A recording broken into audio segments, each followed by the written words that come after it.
Dr. Frieden, a second nurse affected with Ebola took a flight to Cleveland after she registered a fever. We have reports that says she contacted the CDC and was told she could fly. Did she in fact call the CDC and ask for guidance on boarding a commercial flight, as far as you know? My understanding is that she did contact CDC, and we discussed with her report of symptoms as well as other evaluation. Were you part of that conversation? No, I was not. Okay. Was there a pre-plan suggesting limiting her contacts with other persons? The protocol for movement and monitoring of people potentially exposed to Ebola identifies as high risk someone who did not wear appropriate personal protective equipment during the time they cared for a patient with Ebola. Well, let me ask you this then. What specifically did she tell you? Now, we know Mr. Duncan's medical team was under the same observation and was not under the same observation travel restrictions as people he came into contact with. So what specifically did she tell you her symptoms were, or what was happening? I have not seen the transcript of the conversation. My understanding is that she reported no symptoms to us. All right. Let me ask another question here quickly. With regard to the new patient being transferred to NIH, will people who come into contact with her be under any travel restrictions? Dr. Fauci, perhaps you know that. I know. Well, Dr.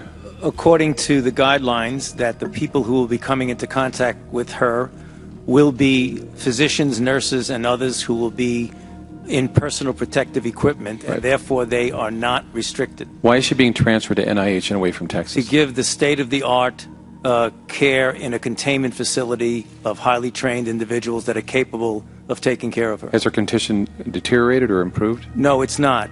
I have not seen the patient yet. I will when she gets here, but at this point, from the report that we're getting from our colleagues in Dallas, is that her condition is stable and she seems to be doing reasonably well.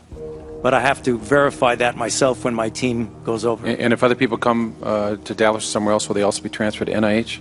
We have a limited capacity of beds of being able to do this type of high-level care in containment. Our total right now is 2 beds. She will occupy one of them. Thank you. Dr. Frieden, when we spoke on the phone the other day, you remained opposed to travel restrictions because, in your words, you said cutting commercial ties would hurt these fledgling democracies. Now, is this the opinion of CDC? Is this your opinion, or does someone also advise you, someone within the administration, someone, any other agencies? Where did this opinion come from that's of high importance? My sole concern is to protect Americans. We can do that by continuing to take the steps we're taking here, as well as... Did someone advise you on that? Someone else outside of yourself? Somebody else advised you that that's a position we need to protect fledgling democracies? My recollection of that conversation is that that discussion was in the context of our ability to stop the epidemic at the source. Well, but we can get supplies and medical personnel into the Ebola hot zones, and so stopping planes, and I've heard you say this on multiple occasions, that we have 1,000+ persons per week coming to the United States from hot zones. Am I correct on that? Coming from those areas?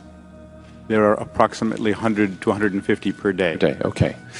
Now, I mean, the Duncan case has seriously impacted Dallas and northern Ohio, but what I don't understand, if the administration insists on bringing Ebola cases into the United States, clearly you've determined how many Ebola infection cases the U.S. public can handle. I mean, we heard NIH can handle 2 of these beds.